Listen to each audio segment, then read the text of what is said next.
Okay, here is taking out the what are these? The drive shaft bolts that are still stuck there, that are part of the CV booth.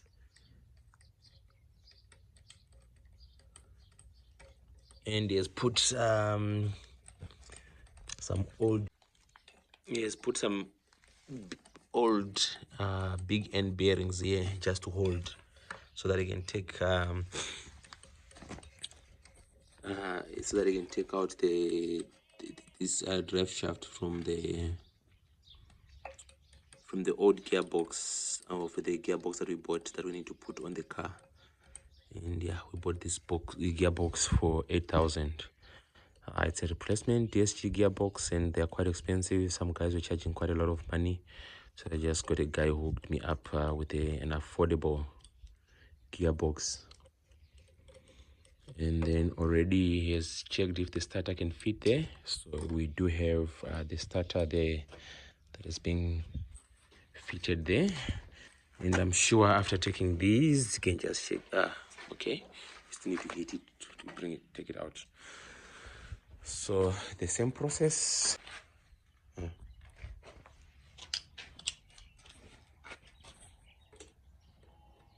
So you can look on the other side. Okay. Okay, fine. Let me hold. Okay, we've tried to put the gearbox on, but there's only one minor problem. The gearbox came with a dowel, and the engine also had a dowel on that side. So technically, we have an Mbara kind of moment here, where we have to remove the gearbox again and realign it, because of this tiny little problem right, let me see, right here.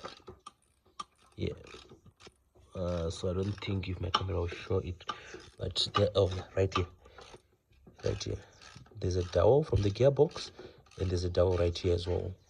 So technically we are sitting with the gearbox that is not aligning because of two dowels, so we have to remove one.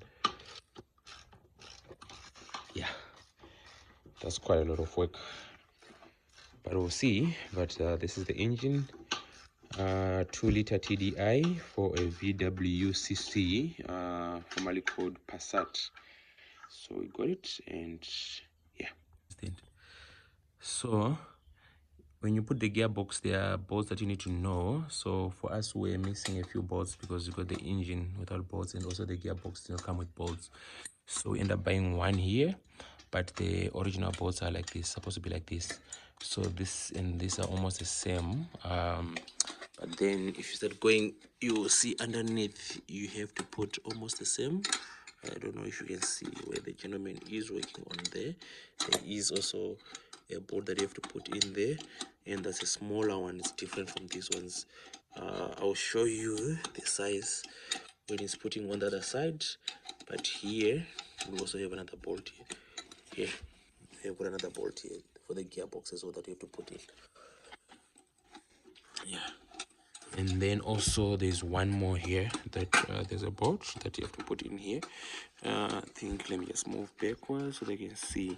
So right over there is a bolt that you have to put, and you have to use a special key, more like an M12 key or M14, and that's the one that you lock it in there, because you can use a normal bolt, and that's where the starter also sits here. And this is the water cooler, and then also we have the bracket that you're gonna put as part of the mounting. So this is the mounting. This is the engine mounting, and then you put it as part of the mounting. The other one is still on the car. Okay, so now he is putting the one that needs an Allen key, and that's actually a special tool for that. I think it's an M14, right? Yeah, I'll show you the one that is there. So it's the same length. It's almost about like this one, but it goes in there. Let me see. So actually it requires an M, is it, where is the, yeah, it's an M14. So you need an M14 special tool to be able to put in that bolt in there, and then you can actually tighten it. So if you don't have that, then definitely you can't take this gearbox out, because you can't put, yeah, technically actually you can put like, you know, a 19 socket and then a long and a long extension and a ratchet, then you can take it out. And now it's time for the starter. So the starter is in its place. Just looking for two balls. There's one here, and then there's one right there. And then I think the gearbox, you'll see that I think some of the bolts, there's one here, and there's one that is just a bit different. So this is standard. It's a bit longer than the other ones, and then this one is actually a smaller one, a smaller bolt and a smaller size. So you have one and one underneath, and there's another one, three, and then you put one long one, and then you have got almost the three short ones that are standard like this, but this is just a one extra one. Okay, and we do have Boss Mabuza doing his things here. Next step is just to, like, you know, make sure that the wirings and the pipes are the same. So here we've got a difference here. So these pipes here that goes into the heater, the inside for the aircon, one has got clips like this, and the engine that we got has got something that is a bit different. So we are taking from the old engine. This is the pipe from the old engine with a clip like this, and then this one has got clamps on. So we're just changing. Actually, we need to change both of them. So yeah. So Mabuza, take that one out. Then I'll be taking the other one out, and we should be ready to go. Then we do one last round look to make sure that everything is there, all the wirings, they are there, they are connected. Yeah, my only worry is that there's a difference also in the engine, that the EGR valves are different with the old one, the 2020 model, the 2010 model. It doesn't have this kind of an EGR that has got a sensor here. It's got this old kind of EGRs. So I'm hoping, me having the wiring loom from the original car, hopefully my computer boss is gonna read this and probably it's gonna work. It's fine, but anyway, we'll see how it goes. If not, then we can always take and put the old one. Okay, cool. Let's take the clamps out. Okay, after the engine is on, like after the gearbox is on, there we put our gearbox. So we just need to hang in the to put it to fit in the hanging parts. So part of the hanging parts, we have this part of the intake is there, and then we just need to put like, you know, these low hanging hoses, and also one here, and clamp it. And then yes, we are checking as well to see what else is hanging, but also here we do have to put the mounting that goes over right there. Over there, there's a mounting that needs to go there that holds the bottom part of the gearbox. And then also Mabuza removed this engine mounting here. Yeah, from here, so that we can put the engine in. And also we have removed one here so that we can put the engine before we put the mountings, so that it becomes easier just to tie the engine to the mountings. But for now, we are going to put there was a wire that was missing here that they took out, so we are checking from all these wiring loom here, and then we're going to put it right back on. And then we'll see, maybe we might need to take out this stabilizing bar here, so that we can fit, just to loosen it so that we can fit in the mounting there. But we'll see how it goes. So that's what's going on now. The engine is ready to be put on the car, lifted up in the air, and ready to be in the car. Okay, we are busy now with installing the engine. So we have put the engine mounting here that is in, and this is quite a hard ask to do. and you can't do it without really removing the bumper, otherwise your engine is not going to go in. So you need to remove the bumper and also the bumper stiffener and all of those things that are right here. And also, yeah, that's the bumper and the fender liner. Now we are trying to jig underneath so that we can align the last bracket there. Then we can deal with the wheels, the drive shafts at the back there, and also the exhaust here. So we need to push in the exhaust, and then we can finish off with the wiring, and the computer box stays right here. Okay, so now we have put the engine on. The engine is sitting really nice there. It's just putting the finishing touches. So we've just put in the intake. So you see that we put the housing here, the pipes, and we just left to put these clamps on, and then also we put in part of the vacuum lines actually that comes with. They need to clamp here, but before I have to make sure that this is in, or the clamp is on here, and then we also put the electrical. There's the power line that goes there. You can see, and then this is where the filter is. It's inside here, and then also you need to put the battery. The battery goes right here. It has got four screws, 1, 2, and 3 here, and then also there's one here. So there's one, and then you have got 2 right here, and then there's 3 that is almost similar to this one here. Then you put it there, but don't forget to put the ground. We struggled with the ground here.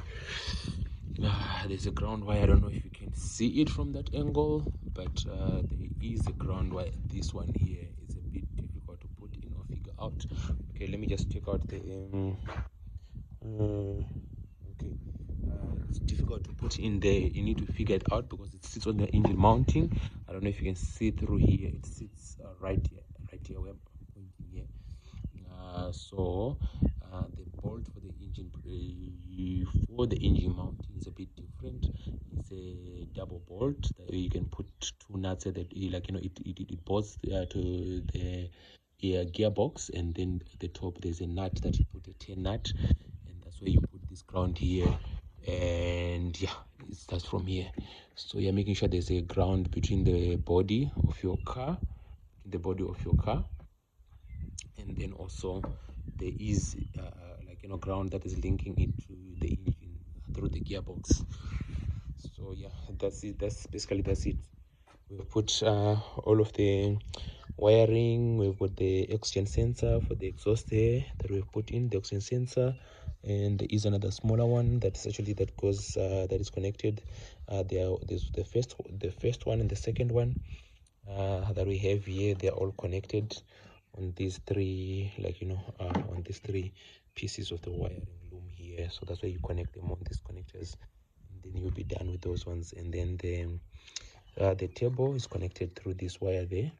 So that is the turbo actuator there, and yeah, so we're almost there. So we're left in terms of figuring out, because there's a difference between the engine. This is a 2020, this is a 2012 engine, and the old one is ours.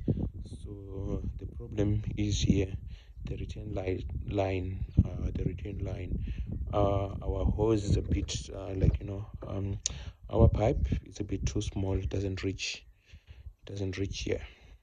So we need to find a way of making it work. There you can see the difference there. This one is a 2-step. I'm not too sure if this is a pump or what. This looks like a pump or a fuel pump, an additional fuel pump that is connected, and then this looks like high pressure pump. So you do have your high pressure pump, and then you put your lines here, but they're a bit different. This is a 2010 model. They're coming from the 2010 model, and then this is a 2012 model. You can see that the extra pump is not there, so there's no extra electronics. It's only this one, and then you're done. So we'll see how it goes. But one key thing to note: if you're going to put an engine on, you really have to make sure that you are removing the front stuff, the front part. Otherwise you're gonna struggle to put the engine on. So yeah, we are just tying up. We've got a few problems because we bought the car second hand. We're missing a few clips here and a few clips there. So for these are the radiator, the coolant lines, actually the coolant pipes. So we are missing those clips, so we have to go to a junkyard to get those. Yeah, so now we have to put the front piece. So we do have the bolts that goes right here, 1 2 3 4, 1 2 3 4 on the other side, and this is the front piece here that we're going to put back on. So it was just being held by two loose bolts. I'm sure the guys were just doing it something just to return the car to the owner. Yeah, so we're going to put them right here. I think this is an easy job because these things, they align perfectly, and that's an easy one. Unless your car has been involved in an accident, then you might have those kind of challenges where it doesn't these like, you know, the front brackets are not aligning. So definitely you will need to go to a panel beater. They pull it out, or they straighten those that's part of the chassis. They're straighten the chassis. So yeah, so let's see how it goes. So now we are going to put the drive shaft, and the drive shaft is a bit far out, so you can't see the drive shaft because the wheels are on. So technically we might need to take the wheels out, Nemabus, to put those things out, or you are fine underneath. Okay, it's fine. No, it's fine. We are going to take a shortcut probably. I will just turn the wheels when you're turning the drive shaft here. Pull it up a bit. So we are lifting the car a bit so that we can put our drive shaft here. You can see that's part of the drive shaft there. And if I take it a bit further, you'll see that it's disconnected there. So we're going to put it. So if you lift the car and we lift the wheels, then we just rotate the wheels a bit. You will see that it's going to be a bit easier to put the drive shaft into the gearbox. Okay, so if it's your first time working on this car, then you need to know a few things with the mistakes that we've made and learn from the mistakes that we've made, especially on the coolant pipes. No, actually on the aircon pipes, how they are connected. So there are quite a few pipes. Number one, there's one that goes to the aircon, so you don't plug all of the pipes to the aircon, especially the one that is a bit loose and hanging, that is a bit shorter, that goes to be connected to the aircon, to the what do you call it, the air condenser here. So this is where actually they are connected. So there's one that is an extra piece, the top one, that is an extra piece that actually connects between the aircon pump. This is the pipe, aircon pump, and the air condenser, and there's one that comes straight from the car to the air condenser. So those are the key things that you might need to note. So unfortunately we've already put them on, and so that becomes a bit of a tricky situation to show you clearly, but you will see as you get. So maybe let me try from the top. Still I don't think it's visible enough, but yeah, so this is one, that is the main one. So this one is a bit straightforward, that it connects to the aircon pump. But the smaller one, that is a bit smaller and thinner, like this one, that's the one that goes the air condenser straight and to the bottom part, and then you have the other one that connects the air condenser to the aircon pump. But anyway, we are almost done. So here there's a bonnet clip, and you need to see there's a bonnet clip here, right here, the one that opens the bonnet. So you need to open this here. You need to open here, you pull it, and then you'll be able to see where this clip that comes from the bonnet is, and then yeah, then you clip your bonnet on. Don't forget that, otherwise you won't be able to open your bonnet. Yeah, so the car is coming all right, definitely coming all right. But another problem is that so this top grill there, it doesn't go first, Actually, the lights goes in first before that. So yeah, I've made a booby there, so I have to correct that. So I am going to do that and fix it now. We're trying to put the headlights, then we realize something. Wherever you took the car to be fixed, these guys, they stole, yeah, there are bulbs, the light bulbs for the headlights. So I have to look for the bulbs for the headlights for both sides, actually, because both sides are missing the headlight bulbs. Yeah, so we hit a snag here, so we'll stop here, and then we'll continue when we get the headlights. Then yeah, I think that's practically it, and we are almost there. So definitely we're almost there. The car is about to be complete, to be a complete car. So I can't wait. I'm excited, very, very, very excited about this. Let's see what the car will look like after it's complete, and also, like, when we've done the few due diligences, and then we'll see how it goes. Yes, definitely we'll see how it goes.